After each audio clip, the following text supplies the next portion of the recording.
Welcome to Brown's Rod and Custom, your home for street rods, muscle cars, and Volkswagen content. This is my dad, Big Ron. He's our body man and fabricator. This is my beautiful wife, Megan, our editor-in-chief and supporter. And this is me, Adam, the designer and mechanic for our projects. If you find our videos helpful, like and subscribe for more content. Good evening, everybody. Welcome back to Brown's Rod and Custom. Happy Friday night. Hope you guys are all staying safe. Hope you had a great week. We have been working real hard on our 1944 two-door sedan deluxe over here. It's my dad's personal car, and we have been installing a vintage air Gen 5 mini air conditioning system in this. And what a good kit. I mean, honest to God, so far so good. Directions are great. The build quality is amazing. Everything's been pretty good. I mean, we really haven't run into too many crazy things that weren't, easily remedied. So really happy. Kind of show you guys where we're at. We got the condenser mounted. It's this black piece here. That's mounted. Compressor's mounted. Went and got the belt for the compressor. If you guys have a small block Chevy with the Bill's hot rod compressor and AC compressor and alternator bracket, and you're wondering what belt to use, okay, it's this. It's Master Pro. Got this at O'Reilly's. V-belt 7530. It is 53 5/8. Okay, that is the perfect belt. For us, it's a V-belt. It's 3/8 V-belt. Worked spot on. You can see it right here. Still got plenty of room, to do whatever we need to do there, tighten it down. So really happy with that. I started making lines today. So all of the actual, now there's different lines here. There's heater lines, heater hose lines, and there are air conditioning lines. All of the air conditioning lines are made, okay? They're not crimped yet, but they're all mocked up, okay? So I started here, made this line, okay, over to here. So basically from the condenser here up to the compressor. Then I made the big line from the compressor over to the block here, okay. Then I made this one all the way over to the dryer. That one's made. And then from the dryer down to the bottom of the condenser, that line is made. All of that is done, okay. That is huge. We remedied our issue with the bulkhead fitting here. We took this all off and then wallered out the holes that these bolt into just a little bit so we could bump over about 1/4 inch. And this is what that gives us right here. We have clearance. Because before, this was hitting here. And we can't have that. That's the liquid line with all the refrigerant in it. So that is where that is. Now, a lot happened in here as well. Show you here. Hopefully we got enough light. The Gen 5 mini evaporator vintage air is installed. Big Ron made a bracket on this side and a bracket here. Custom brackets. And we got all that fitting in here. It's an absolute tank. That thing ain't going anywhere. So happy with that. While we got that done, I also went and made the lines, the AC lines. This is the liquid line, and then the other line for the AC. So the AC lines on the inside are also made and hooked up, and all we got to do is take them off, get them crimped, put them back on with the O-rings and oil, and we should be good. Also have the, it's hard to actually show you this. Let's see if you can see it back there. Maybe from the bottom, but I don't know if you can see it or not, but the fittings are coming out for the heater hoses. So I now have a path of travel to get my heater hoses to here. Once I get it, I gotta buy heater hose, but get it hooked up here, we should be good there. And yeah, so what's left? All the heater hose stuff is left, and wiring. We also need to cut a hole in the dash for the controller, the temperature, fan speed and all that. And yeah, so that's what's left. The other thing, I got to get all the hoses I've made. I got to take them off, get them crimped, and then bring them back, reinstall them. And then once all of this is done and wired up and working and all the things, then we need to take the car to Ice Cold Air and basically pay them $190, and they're going to charge the system with R134A refrigerant, and we should have air conditioning. So that's kind of where we're at. But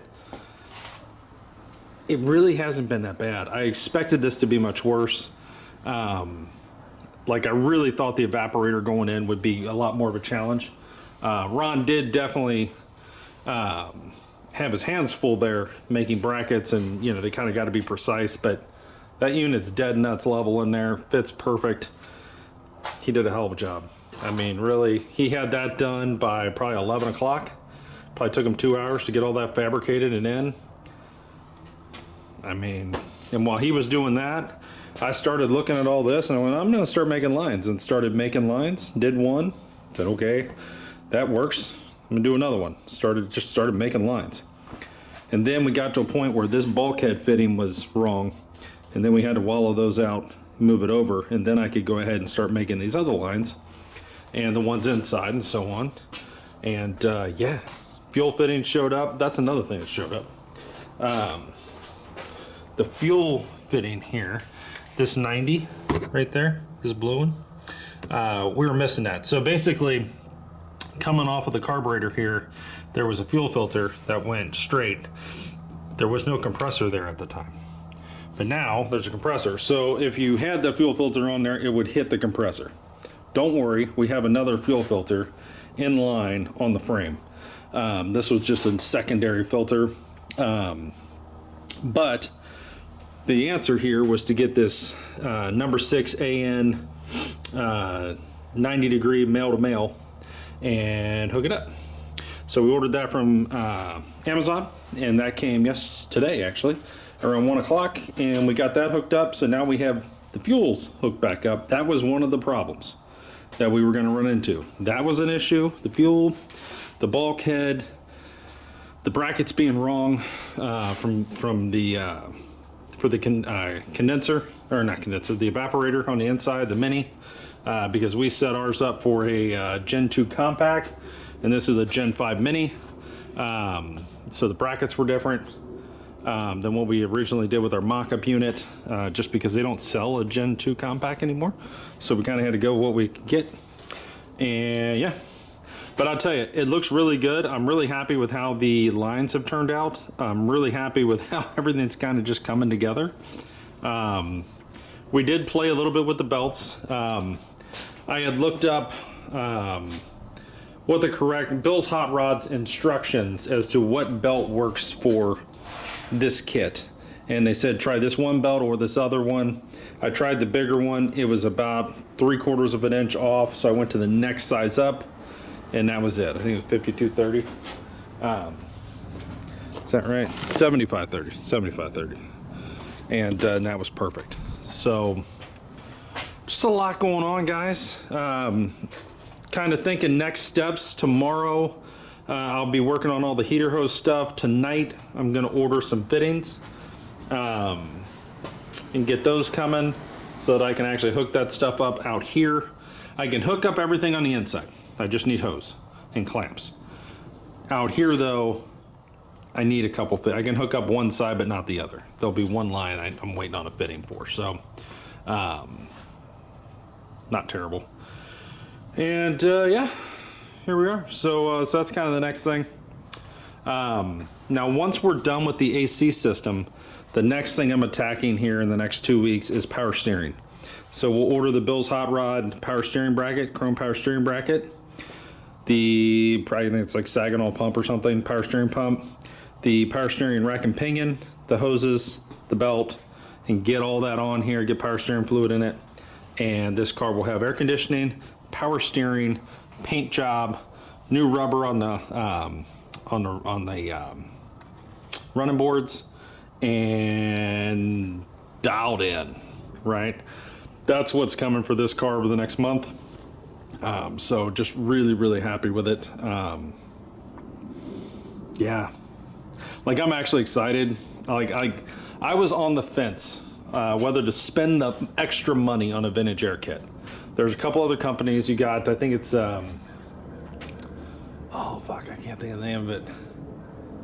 There's another company, big company, that does air conditioning for street rods. And they're significantly cheaper than vintage air. But they still have, they're not as up to date as the vintage air stuff. The vintage air stuff is probably better engineered and higher quality, and that's what you're paying for. But the other stuff works really good too, right? So there's that, and then I know Southern Rods makes their own kits. You know, they're about $1,100. So far, I'll have about $2,500 in this done. But man, what a difference! And just directions are incredible. All the fittings were right. Everything fits right. Everything seems to be going really well. The plug and play wiring instead of hardwiring, all kinds of stuff. You know, that kind of stuff matters. You know, the electronic actuators, just like a new car, for your blend doors on your evaporator. All of those things. The bigger redesigned case for the evaporator, the bigger, better redesigned blower motor and fan. All of that matters. So this should get quite a bit more air coming out of the vents than had we went with a Gen 2 compact. So I'm okay with that. I'm okay with that. And really just peace of mind, the warranty and everything with these are great. So really happy here. That's where we're at on the 40. We're picking up over here. Here's everybody's favorite 58 Chevy Apache. Looking all sexy. We need a lot of parts for the Apache. It's kind of where we're at.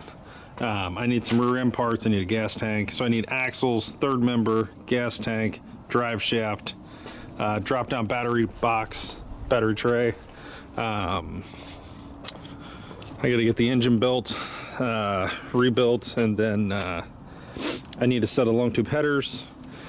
I need a steering column, I need the brakes. There's a lot, wiring, so on and so forth. So there's just a lot that needs to happen over here. So I'm still working diligently to make that happen. So stay tuned for that. We should be working on the Apache here in the next couple weeks with another round of parts, hopefully. So that's exciting. And you know, we'll just keep on keeping on, guys. So stay tuned. Thanks for watching. You guys want to support us? Like, subscribe. It's free, doesn't cost you a thing. Me and this guy right here, Big Ron, my dad, it's a father-son deal. We're working on hot rods every day.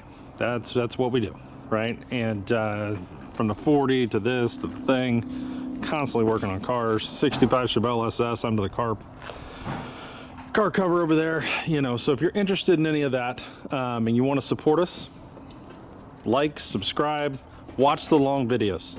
There's a lot of guys out there, a lot of you guys that are looking at shorts.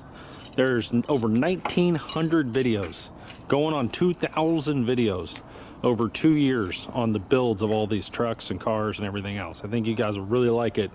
If you like the shorts, get into the big videos and the long videos, and I think you'll really appreciate it. Especially if you're building these, there's a lot of how-tos and parts unboxings and discussions on why we should go with this as opposed to this, and so on and so forth. You might like it. So check that out, guys. You want to support us, and we're gonna call it a night.